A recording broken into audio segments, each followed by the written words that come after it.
Chapter 3 of PenPal. Boxes. If you haven't read Footsteps or Balloons, please do so before reading what's below so you'll understand. For those of you who have read my other stories and asked if there was more and received cryptic answers from me, I want to apologize for being dishonest. I said several times in the comments that nothing really happened after Footsteps, but that wasn't true. The events of the following story weren't locked away in the recesses of my mind. I've always remembered them. It wasn't until I remembered balloons and spoke with my mother about the following events that I realized how intertwined this story was with everything else. But I originally hadn't really planned on sharing this anyway. My desire to withhold this memory was due mostly to the fact that I don't think I showed good judgment in it. I also wanted consent from another person to tell it, so as not to misrepresent what transpired. I didn't expect there to be a lot of interest in my other stories, so I never thought I'd really get pressed for more details, and I would have been happy to keep this to myself for the rest of my life. I haven't been able to reach the other party, but I would feel disingenuous withholding this story from those who wanted more information now that I've spoken with my mother and another connecting line has been drawn. What follows is accurate recollection as I could manage. I apologize for the length. I spent the summer before my first year of elementary school learning how to climb trees. There was one particular pine tree right outside my house that seemed almost designed for me. It had branches that were so low I could easily grab them without a boost. And for the first couple of days after I learned how to pull myself up, I would just sit on the lowest branch, dangling my feet. The tree was outside our back fence and was easily visible from the kitchen window, which was just above the sink. Before too long, my mother and I developed a routine where I would go play on the tree when she washed the dishes because she could easily see me while she did other things. As the summer passed, my abilities grew, and before too long, I was climbing fairly high. As the tree got taller, its branches not only got thinner, but more widely spaced. And so I eventually reached a point where I couldn't actually climb any higher, and so the game had to change. I began to concentrate on speed, and in the end, I could reach my highest branch in 25 seconds. I got too confident, and one afternoon, I tried to step from a branch before I firmly grasped the next one. I fell about 20 feet and broke my arm really bad in 2 places. My mom was running toward me yelling, and I remember her sounding like she was underwater. I don't remember what she said, but I do remember being surprised by just how white my bone was. I was going to start kindergarten with a cast and wouldn't even have friends to sign it. My mom must have felt terrible because the day before I started school, she brought home a kitten. He was just a baby, and he was striped with tan and white. As soon as she put him down, he crawled into an empty case of soda that was sitting on the floor. I named him Boxes. Boxes. Boxes was only an outside cat when he escaped. My mom had him declawed so he wouldn't destroy the furniture, so as a result, we did our best to keep him inside. He'd get out every now and then, and we'd have to find him somewhere in the yard chasing some kind of bug or lizard, though he could hardly ever catch one because he had no front claws. He was pretty evasive, but we'd always catch him and carry him back inside. He'd scramble to look back over my shoulder. I told my mom that it was because he was planning his strategy for the next time. Once inside, we'd give him some tuna fish, and he came to learn what the sound of a can opener might signal. He'd come running whenever he heard it. This conditioning came in handy later because toward the end of our time in that house, Boxes would get out much more often and would run under the house into the crawl space where neither of us wanted to follow because it was cramped and probably crawling with bugs and rodents. Ingeniously, my mom thought to hook the can opener to an extension cord out back and run it right outside the hole that Boxes had gone through. Eventually, he would emerge with his loud meows, looking excited by the sound and then horrified at how we could run such a cruel ruse on him. A can opener with no tuna.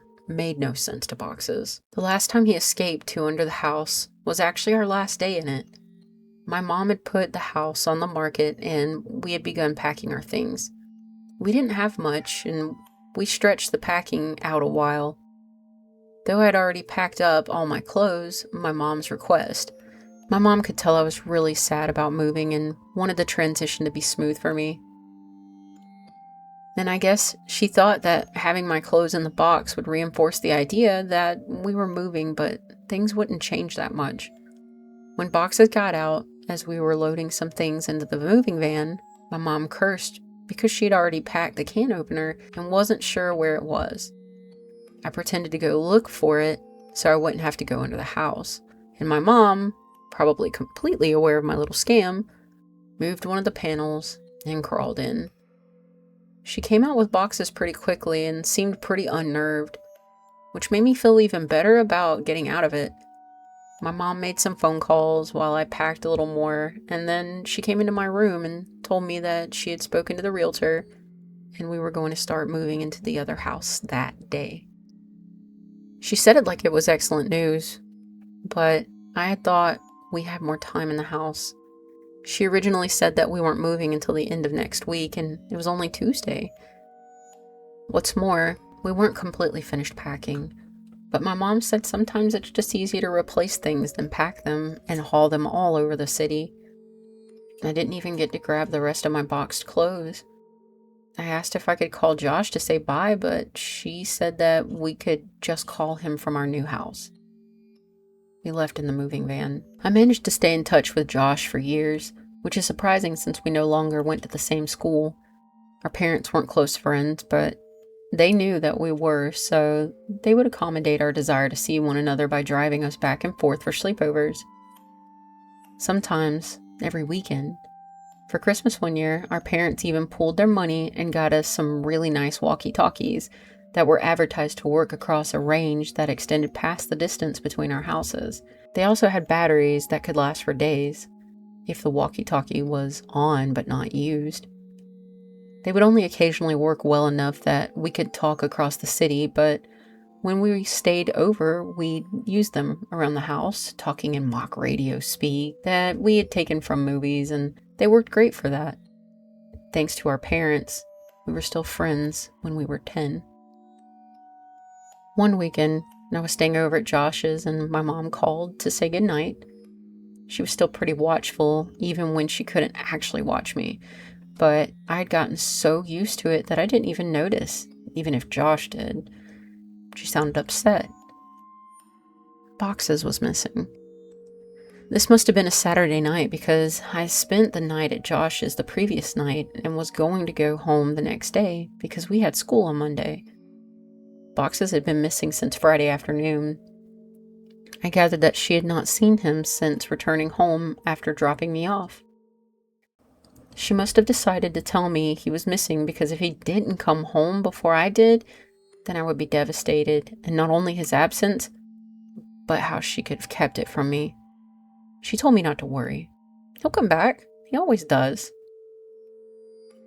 But Boxes didn't come back. 3 weekends later, I stayed at Josh's again. I was still upset about Boxes, but my mom told me that there had been many times when pets had disappeared from home for weeks or even months, only to return on their own. She said they always knew where home was and would always try to get back. I was explaining this to Josh when a thought hit me so hard that I interrupted my own sentence and said it aloud. What if Boxes thought of the wrong home? Josh was confused. What? He lives with you. He knows where home is. But he grew up somewhere else, Josh. He was raised in my old house a couple neighborhoods away. Maybe he still thinks of that place as home like I do. Oh, I get it. Well, that'd be great. We'll tell my dad tomorrow and he'll take us over so we can look. No, he won't, man. My mom said that we couldn't ever go back to the place because the new owners wouldn't want to be bothered. She said that she told your mom and dad the same thing. Josh persisted. Okay, then we'll just go out exploring tomorrow and make our way back to your old house. No, if we get spotted, your dad will find out, and then so will my mom. We have to go there ourselves. We have to go there tonight. It didn't take that much convincing to get Josh on board, since he was usually the one to come up with ideas like this. But we had never snuck out of his house before. It actually turned out to be incredibly easy. The window in his room opened to the backyard, and he had a latched wooden fence that wasn't locked. After those 2 minor hurdles, we slipped off into the night, flashlight and walkie-talkies in hand. There were 2 ways to get from Josh's house to my old house. We could walk on the street and make all the turns, or go through the woods, which would take about half the time. It would have taken about 2 hours to walk there, taking the streets, but I suggested that we go that way anyway. I told him it was because I didn't want to get lost. Josh refused and said that if we were seen, they might recognize him and tell his dad. He threatened to go home if we didn't just take the shortcut, and I accepted it because I didn't want to go by myself. Josh didn't know about the last time I walked through the woods at night. The woods were much less creepy with a friend and a flashlight, and we were making pretty good time. I wasn't entirely sure where we were, but Josh seemed confident enough, and that bolstered my morale. Josh had the flashlight, and so I was struggling to get the walkie-talkie free when I heard Josh say, "Hey man, wanna go for a swim?" I looked over to where he was shining the flashlight, though I closed my eyes as I did, because I knew where we were. He was pointing to the pool float. This was where I had woken up in the woods all those years ago. I felt a lump in my throat and the sting of fresh tears in my eyes as I continued to struggle with the walkie. Frustrated, I yanked on it hard enough to break it free and turned and walked to Josh, who had partially laid down on the pool float in a mock sunbathing pose. As I walked toward him, I stumbled and nearly fell into a fairly large hole that was sitting in the middle of the small clearing, but I regained my balance and stopped right at its edge. It was deep. I was surprised by the size of the hole, but more surprised by the fact that I didn't remember it. I realized it must not have been there that night, because it was in the same spot where I had woken. I put it out of my mind and turned to Josh. "Quit messing around, man. You saw I was stuck over there, and you were just laying here joking around on this float."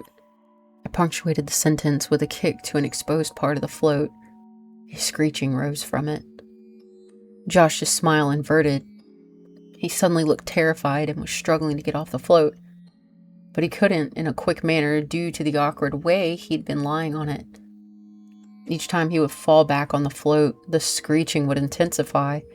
I wanted to help Josh, but I couldn't move myself any closer. My legs wouldn't cooperate. I hated these woods.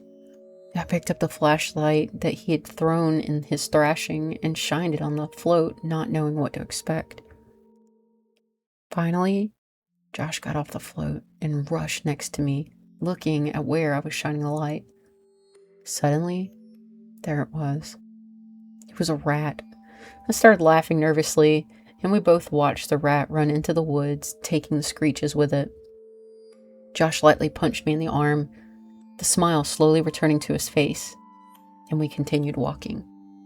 We quickened our pace and made it out of the woods faster than we thought we would. We found ourselves back in my old neighborhood.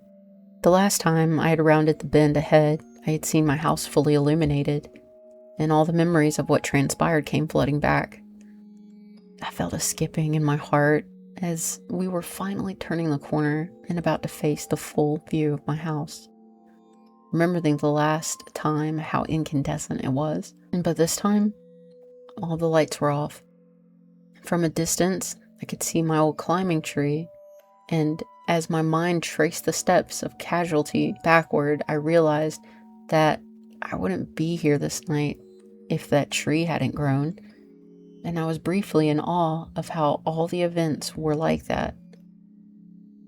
As we got closer, I could see that the lawn looked terrible. I couldn't even guess when it had last been mowed. One of the shutters had partially broken loose and was rocking back and forth in the breeze, and over all the house just looked dirty. I was sad to see my old home in such a state of disrepair. Why would my mom care if we bothered the new owners if they cared so little about where they lived? And then I realized there were no new owners. The house was abandoned. Though it looked simply forsaken, why would my mom lie to me about our house having new people in it? But I thought that this was actually a good thing. It would be easier to look around for boxes if we didn't have to worry about being spotted by the new family. This would make it much quicker. Josh interrupted my thoughts as we were walking through the gate and up to the house itself. "Your old house sucks, dude," Josh yelled as quietly as he could. "Shut up, Josh. Even like this is still nicer than your house." "Hey, man." Okay. I think boxes is probably under the house. One of us has to go under and look, but the other one should stay next to the opening in case he comes running out. "Are you serious? There's no way I'm going under there. It's your cat, man. You do it." "Look, I'll game you for it, unless you're too scared," I said, holding my fist over my upturned palm.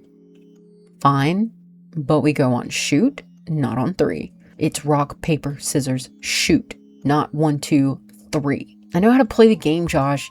You're the one who always messes up. And it's 2 out of 3. I lost." I wiggled loose the panel that my mom would always move when she had to crawl under here for boxes. She only had to do it a couple of times since the can opener trick usually worked. But when she had to do it, she hated it, especially that last time.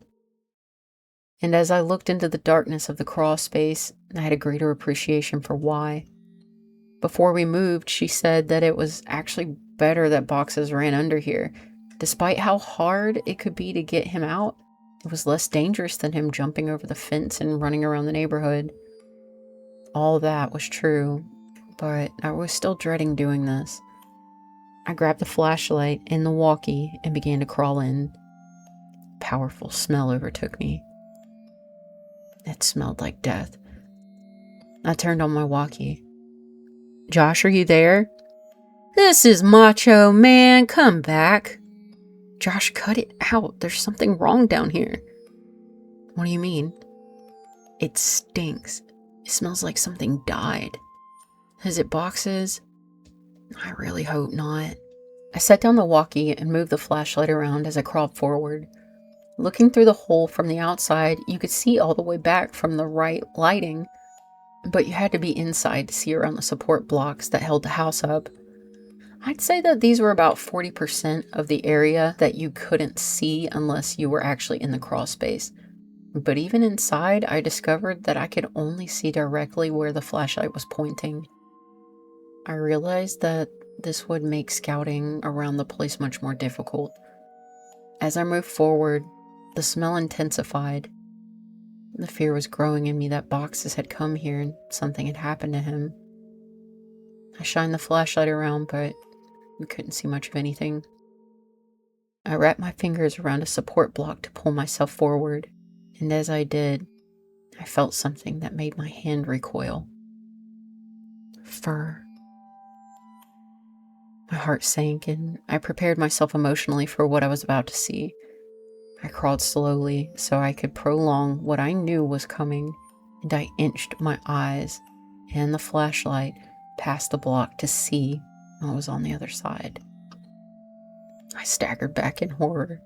"Jesus Christ!" escaped my trembling mouth. It was a hideous and twisted creature, badly decomposed.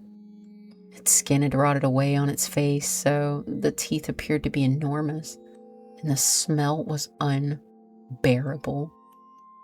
"What is it? Are you okay? Is it boxes?" I reached for the walkie. No, it's not boxes." "What the hell is it then?" "I don't know." I shined the light on it again and looked at it with less fear in my vision. I chuckled. "It's a raccoon." "Well, keep looking. I'm going to go into the house to see if he might have made it in there somehow." "What?" "No, Josh, don't go in there. What if Boxes is down here and runs out?" He can't. I put the board back. I looked and saw that he was telling the truth. Why did you do that? Don't worry, man. You can move it easy. This makes more sense. If boxes ran out and I missed him, then he'd be gone. If he's down there, then grab him tight and I'll come move the board. And if he's not, then you can move it yourself while I look in the house. Some of his points were good, and I doubted he'd be able to get in anyway. Okay, but be careful and don't touch anything. There's a bunch of my old clothes still in boxes in my room. You can look in there to see if he crawled in one, and make sure to bring your walkie.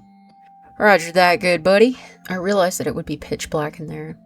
The power would have been turned off since no one was paying the bill. With any luck, he'd be able to see from the streetlights that might cast some light inside. Otherwise, I'm not sure what he'd do. Before too long, I heard footsteps right over my head and felt dirt raining down on me. Josh, is that you? Breaker, breaker, this is Macho Man coming back for the big Tango Foxtrot. The Eagle has landed. What's your 20, Princess Jasmine? Over? Asshole. Macho Man, my 20 is in your bathroom looking at your stash of magazines. Looks like you've got a thing for dudes' butts. What's the report on that? Over. I could hear him laughing without the walkie, and I started laughing too. I heard the footsteps fade away a little, and he was on his way to my room. Man, it's dark in here. Hey, are you sure you had boxes of clothes in here? I don't see any. Yeah, there should be a couple boxes in front of the closet. There aren't any boxes in here. Let me check to see if maybe you put the boxes in the closet before you left. I started thinking that maybe my mom had come back and gotten the clothes and just given them away because I had outgrown a lot of them. But I remembered leaving the boxes there. I didn't even have time to close the last one up before we left. While I was waiting for Josh to tell me what he found, I kicked out my leg, which had started falling asleep because of the position I was in, and it hit something. I looked back and saw something really strange. It was a blanket, and all around it there were bowls. I crawled a little closer to it. The blanket smelled moldy, and most of the bowls were empty, but one had something that I recognized still in it. Cat food. It was a different kind than we gave to boxes, but I suddenly understood. My mom had set up a little place for boxes to encourage him to come here instead of running around the neighborhood. That made a lot of sense, and it seemed even more likely that boxes would come back to this place. That is so cool, Mom, I thought. Found your clothes. Oh, cool. Where were the boxes? Like I said, there are no boxes. Your clothes are in the closet. They're hanging up. I felt a chill. This was impossible. I'd packed all my clothes, even though we weren't supposed to move for another 2 weeks when I left. I remember packing them and thinking that it was stupid for me to have to get clothes out of the box and put them back in. I had packed them, but someone had hung them back up. Why, though? Josh needed to get out of there. That can't be right, Josh. They're supposed to be in boxes. Stop messing around and just come back outside. No joke, man. I'm looking at them. Maybe you just thought that you left them. Oh, wow. You sure like to look at yourself, don't you? What? What do you mean? Your walls, man. Your walls are covered in Polaroids of yourself. There are hundreds of them. What, did you hire someone to... Silence. I checked my walkie to see if I'd switched it off somehow. It was fine. I could hear footsteps, but couldn't tell exactly where Josh was going. I waited for Josh to finish his sentence, thinking that his fingers had just slipped off the button. But he didn't continue. He seemed to be stomping around the house now. I was just about to radio him when he came back. There's someone in the house. His voice was hushed and broken. I could hear he was on the verge of tears. I wanted to respond, but how loud was his walkie turned up? What if the other person heard it? I said nothing and just waited and listened. What I heard were footsteps. Heavy, dragging footsteps. And then a loud thud. Oh God, Josh. He'd been found. I was sure of it. This person had found him and was hurting him. I broke out in tears.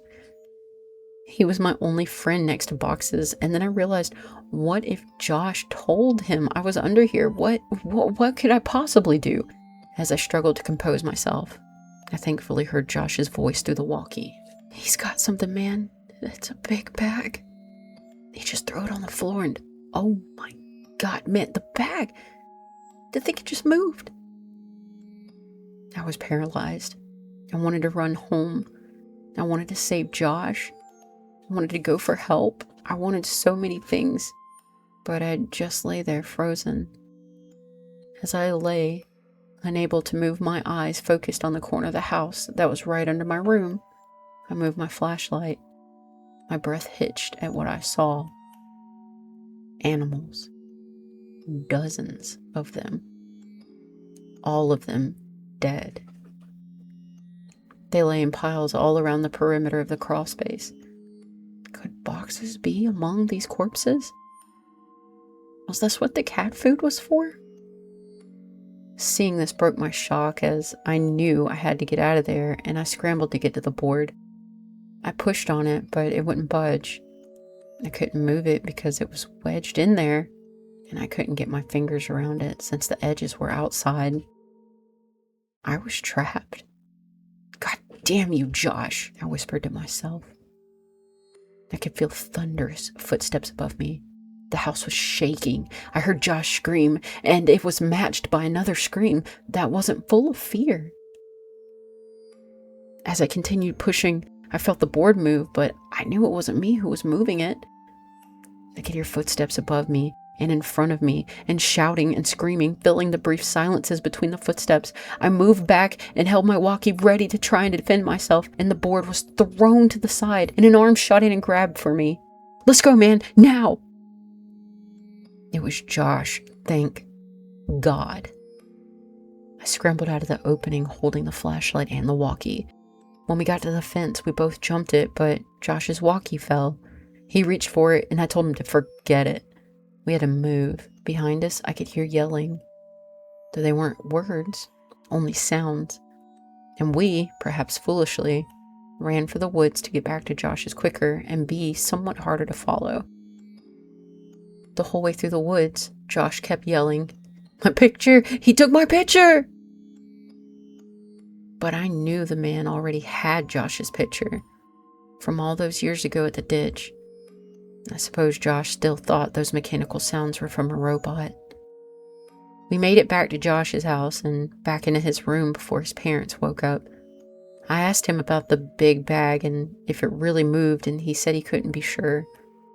He kept apologizing about dropping the walkie at the house, but obviously that wasn't a big deal.